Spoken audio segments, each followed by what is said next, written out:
judgment of worthiness based on worldliness. And I ask whether we are evaluating ourselves first based on carnal or divine pursuits.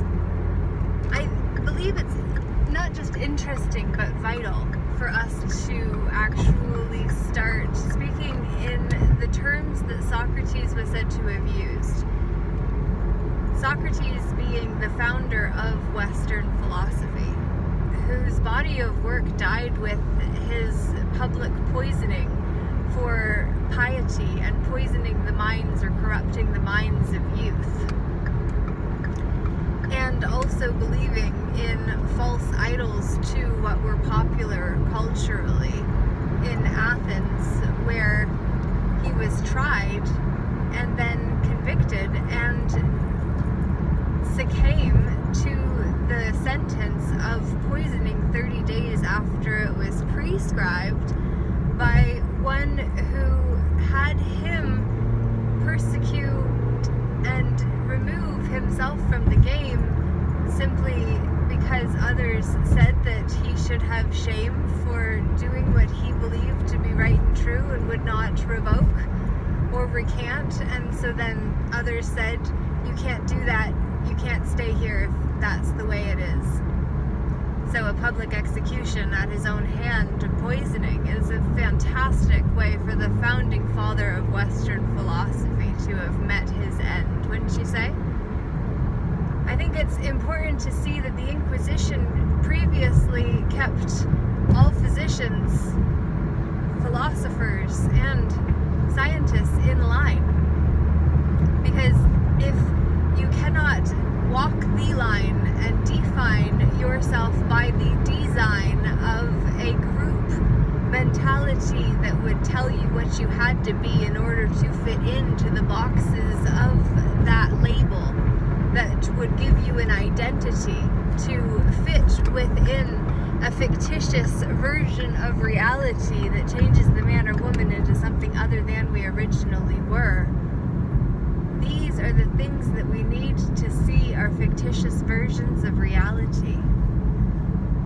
And when we start to see the one-dimensional labels that create identity, 1D entities, invited in to feed off of that which goes into a box preformed and designed by someone else who then claims what goes in it.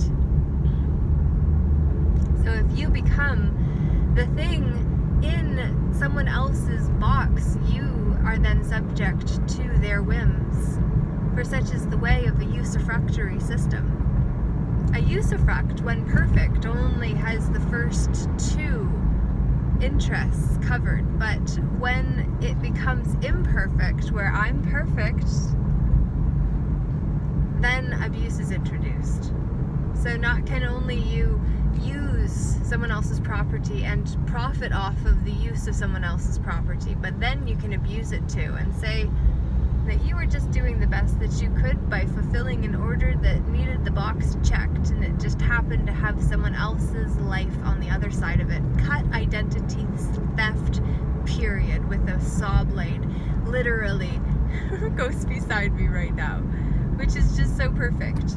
We're literally being called to cut identity theft by stopping the entities we invite in with the identities from thieving our energy. The energetic resources of our time, energy, effort, attention, and money, our team players that we are deploying our energetic resources based on. These are the things that we need to be mindful of as we maneuver this three-dimensional realm with two-dimensional fictitious counterfeit versions of reality superimposed onto it. So what I mean by that is every account that we have where we have checked a box in order to create a profile or an identity as an interface to deal with that entity that happens to just only be the domain that we play on and then are claimed by whoever created the domain and owns the domain name within the virtual realm. They get to call the shots of those with profiles who must then file single file into the domain that is governed by the one with claim to the domain, you see. So that one-dimensional profile or identity that we create in order to interact with that two-dimensional fictitious version of reality that feels very real when we're in it, but if we're not using the interface, we have no access to it. That is what we must start to recognize is actually a reflection of what is real, which is three-dimensional. Us, who can feel things with energies in motion that need to move in order to be able to feel the energies in our midst. And when we do, then we are able to actually use those emotions in order to move us into different states of being, personality, personas, masks. These are the personalities that allow us to remain as the proper authorities within our own story. An appropriate authority is one who maintains the office of man. Woman is the title of man, woe of man, title of man. Indeed, we can be the woe of man, and yet it's more significant to see how the titling of we, us, our story is the way that our identities are converted into something other than we were by the status that we are defined by, you see. These are the things that we really need to be mindful of as we maneuver this transitional time in our story where all of these dimensions of reality are happening simultaneously and we don't even have any awareness of them. What do I mean? Well, all of our mental constructs are of the fourth dimension. So all of these four-dimensional constructs that give a two-dimensional version of reality where we created a profile and want to belong and then find friends there, so find belonging in oftentimes. By checking a one-dimensional box or label, which is the profile or account that comes with restrictions, liabilities, limitations, and also benefits and privileges that we can access when we are involved in that counterfeit version of reality that is superimposed on the three-dimensional real reality that I am living right now. Except the fourth dimensional reality is my perception of the reality that I'm in within this real three-dimensional space that has alternative counterfeit versions of reality simultaneously happening within. Given, for instance, Pokemon Go, in fact, is a fantastic example of a two-dimensional reality that is literally overlaid on top of the real reality, so then you can actually start chasing Pokemons in the real world when other people who aren't in the game can't see those entities. But if you're in the game, then you see the energetic patterns of the domain that you are seeing your virtual reality through that also happens to be your real reality too. You know what I'm saying? It's very, very interesting. But more than interesting, it must be extraterrestrial. E.T. It is time for us to see the terrestrial nature of the world is based on the planet and what is in it, which is not the people, for that is a mental construct that is only given form when we say that the people and planet is what the world is a reflection of, you see. That was a whole lot. And I am excited for you not to hopefully you would have before you knew a different way and then could go that way and see how the result plays out, how we play our hand, how the hand is dealt. These are the things that we must become more aware of. All is well. All is well in my world was an affirmation Louise Hay used to say. But she is no longer with us today to play, and so we must just then say what she said and say that she said it in order to give remembrance to her, who was a great influence in my world even though I never met her. Ed Costa, I think of Ed DaCosta, who was one of the faculty in the John Maxwell team, one of the original founding members, or faculty members rather, who passed away just last month, and I'm so sorry to his widow and 3 kids who are around my age, and they have to go through their life now without a dad who absolutely adored his family and would have done anything for them and did as much as he could. Wow, that's a lot to lose. When you lose someone that believes in you, that's a big loss that you don't forget, because you never get the replacement of one who believes in you the way that they do or did, and then they're no longer there too. That's a shame. And isn't that a nicer way to be remembered than as one who, like my grandpa Langfield, Clarence was his first name, where his kids say whatever he would have done, if we do the opposite, it's likely a better call. And so he is not missed, even though he passed in 2007. And I never got to know him because my mom disliked her father so much that she kept us away, and so I never got to actually really know him. But he apparently had a really mean mom that was not kind with him or others specifically, and that put up walls in him that ultimately he took out on the 5 kids and livestock that he was raising in order to provide for everyone, and yet getting his kids to do all of the work, which is part of the reason they hated him so much. You know, when you pass on the limitations and liabilities to pay for privileges and benefits that you get, and the other who actually worked for it doesn't.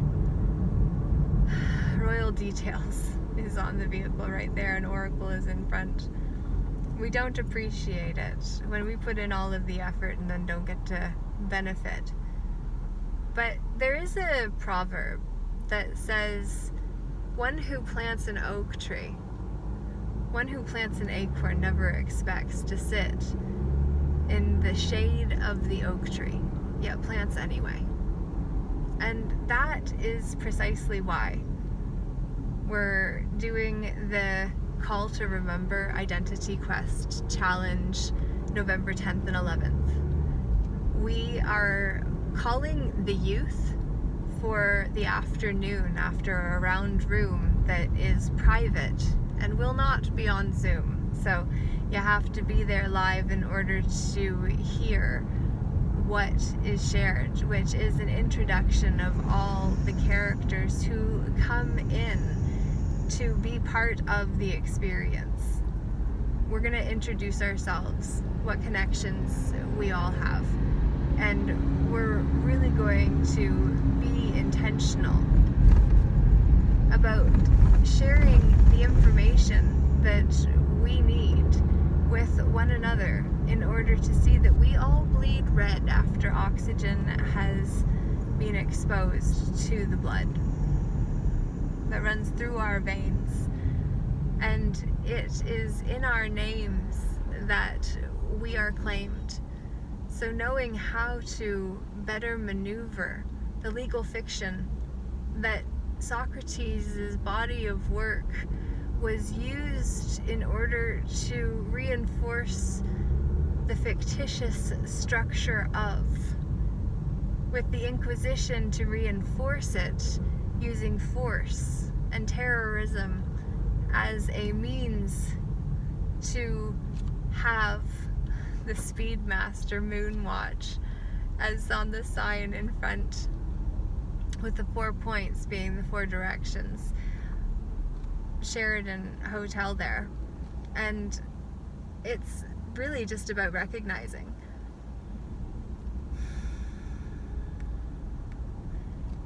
we are doing what has never been done before. We are coming together and calling the youth to actually step up and let us know what they need. We are calling the youth to come together so that we can connect without victimology, woundology, and lower emotions being the way that we belong to the group and must maintain in order to maintain affiliation with and to the group. So instead of our identity coming from an addiction or a problem or an issue or something of that nature, instead, what we're actually doing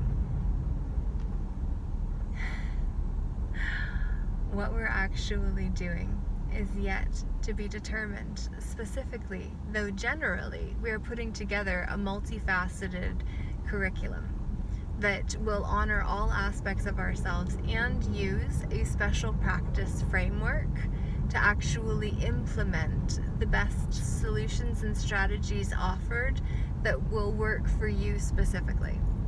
So what that means is that you will be offered many tools to be able to use and apply to your own life, but what you take from all of those tools and use within your own war chest of available resources to reference because they stood out, your war chest will grow by default of being in the room. Yes, it is default of you who choose to get yourself in the room to be able to have a cathartic experience of connecting with someone who has been through something you are going through, or have a solution to something you didn't even know you needed to ask for support with.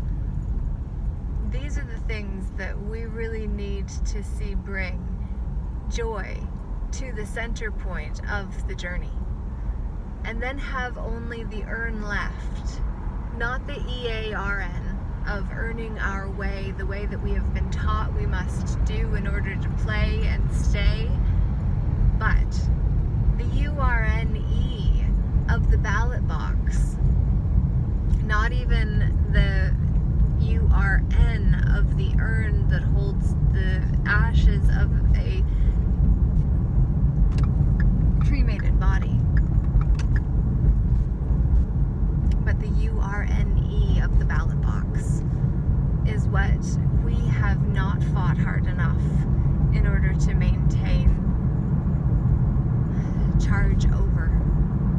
And so then now we have been made the third parties in our own affairs that need to kick the middlemen out so we can just go direct, which is what I propose.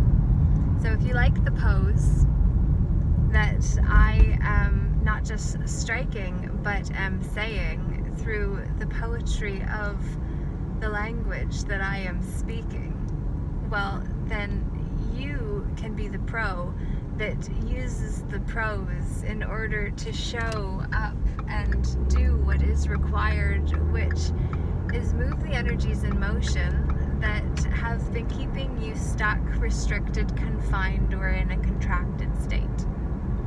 And if you are willing to actually do that, well, there's an accident to the side of me, which is why we've been going slower for the turkey neckers, as it's called, for those that are so busy gawking at the accident that they slow down and then cause a slowdown on the side that doesn't have a conflict. Well, nobody's passed, which is fortunate. That would have been an absolute shame. People were hurt, I would imagine, and I send love to all of them, and then we speed up again. They're still slow because, you know, they gotta go through the problem zone. We were only slowed down because of those that wanted to look at the problem, which is very significant on a symbolic level. So, I'm sharing all of this and I see a 999 on the license plate next to me.